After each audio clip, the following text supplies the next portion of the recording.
Hi అండి, నమస్తే. Welcome back to Family Bites. ఈరోజు వీడియోలో ఎగ్స్తో ఎప్పుడు ఒకేలాగా కాకుండా పచ్చిమిర్చి కారంతో మంచి టేస్టీ ఎగ్ గ్రేవీ కర్రీని చూపిస్తున్నాను. ఎగ్స్తో మంచి గ్రేవీ కర్రీ చేయాలంటే ఇలా ఒకసారి ట్రై చేయండి. ఇంట్లో అందరికీ బాగా నచ్చుతుంది.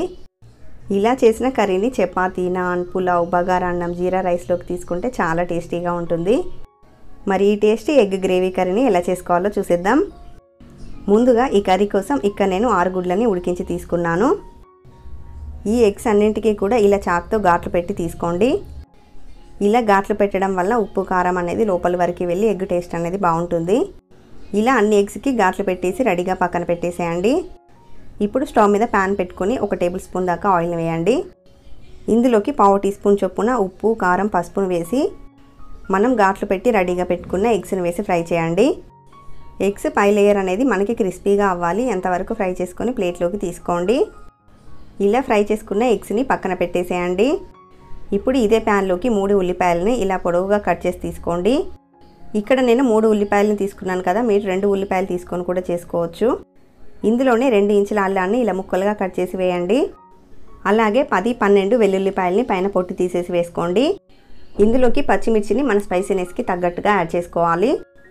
ఇక్కడ నేను 12 దాకా పచ్చిమిర్చిని తీసుకున్నాను. ఇందులోనే 2 టేబుల్ స్పూన్ల జీడిపప్పును కూడా వేసి ఫ్రై చేయండి.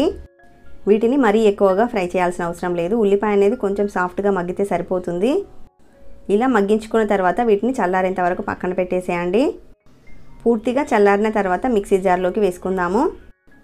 ఇందులోనే కొంచెం కొత్తిమీరని కాడలతో సహా తీసుకోండి. అవసరమైతే కొంచెం నీళ్ళని యాడ్ చేసుకొని మెత్తగా గ్రైండ్ చేసుకోవాలి. చూడండి, ఇలా మెత్తగా గ్రైండ్ చేసుకొని రెడీగా పక్కన పెట్టేసేయండి. ఇప్పుడు ఇదే ప్యాన్లోకి 2-3 టేబుల్ స్పూన్ల దాకా ఆయిల్ని తీసుకోండి. ఇందులోకి ఆయిల్ కొంచెం ఎక్కువే పడుతుందండి. ఆయిల్ హీట్ అయ్యాక ఇందులోకి 1 బిర్యానీ ఆకుని, 1/2 టీ స్పూన్ మిరియాలు, 1/2 ఇంచు దాల్చిన చెక్క, 3 యాలకులు, 4 లవంగాలను వేసి ఫ్రై చేయండి.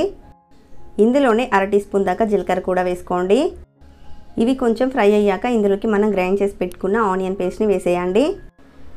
ఆనియన్ పేస్ట్ని వేసేసి అంతా ఒకసారి బాగా మిక్స్ చేయండి. ఈ పేస్ట్ని 2-3 నిమిషాల పాటు ఆయిల్లో బాగా ఉడకనివ్వండి. ఇలా ఆయిల్ అనేది సపరేట్ అవుతూ ఉంటుంది. అంతవరకు ఉడికించుకున్న తర్వాత ఇందులోకి 1/2 టీ స్పూన్ దాకా పసుపు వేయండి. 1 టీ స్పూన్ ధనియాల పొడి, రుచికి సరిపడా ఉప్పును వేసుకోండి. 1/2 టీ స్పూన్ దాకా మిరియాల పొడిని, 1 టీ స్పూన్ దాకా చికెన్ మసాలా వేసుకోండి. మనకి ఎగ్ కర్రీలో చికెన్ మసాలా టేస్ట్ చాలా బాగుంటుంది. నచ్చితే వేసుకోండి, లేకపోతే స్కిప్ చేయొచ్చు. ఇప్పుడు ఈ మసాలాలన్నింటినీ గ్రేవీతో పాటు 2 నిమిషాల పాటు ఉడికించుకోండి. ఇప్పుడు ఇందులోకి 1/2 కప్పు దాకా పెరుగును తీసుకొని గడ్డలేమీ లేకుండా ఇలా మిక్స్ చేసి వేసుకోండి. మీరు పెరుగు వేయకుండా చేయొచ్చు, కాకపోతే పెరుగు వేస్తే టేస్ట్ అనేది చాలా బాగుంటుంది. పెరుగును వేసి మంటని లో ఫ్లేమ్లో పెట్టుకొని అంతా కలిసే విధంగా ఒకసారి బాగా కలుపుకోండి. మరొక 2 నిమిషాల పాటు ఉడికించామంటే ఆయిల్ అనేది ఇలా సపరేట్ అవుతూ ఉంటుంది. ఇప్పుడు ఇందులోకి మనకు గ్రేవీ కన్సిస్టెన్సీకి తగ్గట్టుగా నీళ్ళని వేసుకోవాలి. ఇక్కడ నేను 300 ml వరకు వాటర్ని వేస్తున్నాను. మనకి గ్రేవీ అనేది మరీ పల్చగా ఉండకూడదు, అలాగని గట్టిగా ఉండకూడదు. మీడియం థిక్నెస్లో ఉండాలన్నమాట. నీళ్ళని వేసి ఒకసారి అంతా బాగా కలిపాక ఇందులోకి ఉడకబెట్టి ఫ్రై చేసిన ఎగ్స్ని వేసుకోవాలి. ఎగ్స్ని వేసి మరొకసారి అంతా కలిసే విధంగా మిక్స్ చేయండి. ఇప్పుడు దీనిపైన మూత పెట్టి మధ్య మధ్యలో కలుపుకుంటూ ఆయిల్ అనేది సపరేట్ అయ్యేంత వరకు ఉడికించుకోవాలి. ఇలా మనం 7-8 నిమిషాల పాటు ఉడికించామంటే ఆయిల్ అనేది ఇలా సపరేట్ అవుతూ ఉంటుంది. ఇలా ఉడికించుకున్న తర్వాత ఇందులోకి 1 టీ స్పూన్ దాకా కసూరి మేతిని వేసుకోండి. అలాగే 2 టేబుల్ స్పూన్ల దాకా సన్నగా కట్ చేసుకున్న కొత్తిమీరను వేసుకోండి. ఈ కర్రీ మరింత క్రీమీగా టేస్టీగా రావడానికి ఇక్కడ నేను 1 టేబుల్ స్పూన్ దాకా పాల మీద మీగడని వేస్తున్నాను. మీ దగ్గర ఫ్రెష్ క్రీమ్ ఉంటే 1 టేబుల్ స్పూన్ దాకా ఫ్రెష్ క్రీమ్ని వేసుకోండి. ఇలా మీగడని కానీ ఫ్రెష్ క్రీమ్ని కానీ వేసామంటే కర్రీ టేస్ట్ అయితే చాలా బాగుంటుంది. అంతా ఒకసారి బాగా కలుపుకొని మరొక 2 నిమిషాల పాటు ఉడికించామంటే మనకి ఎగ్ గ్రేవీ కర్రీ అయితే రెడీ అయిపోతుంది. చూడండి, మనకి గ్రేవీ కూడా ఇలా మీడియం థిక్నెస్లో ఉండాలి. ఇలా ఉడికించుకున్న తర్వాత ఇప్పుడు స్టవ్ ఆఫ్ చేసేసి సర్వ్ చేసుకోవడమే. సో అంతేనండి, చాలా రుచిగా మంచి ఫ్లేవర్ఫుల్గా ఉండే ఎగ్ గ్రేవీ కర్రీ అయితే రెడీ అయిపోయింది. ఈ క్వాంటిటీ కర్రీ అయితే ఫుల్గా తినేవారికి అయితే 4గురికి సరిపోతుంది.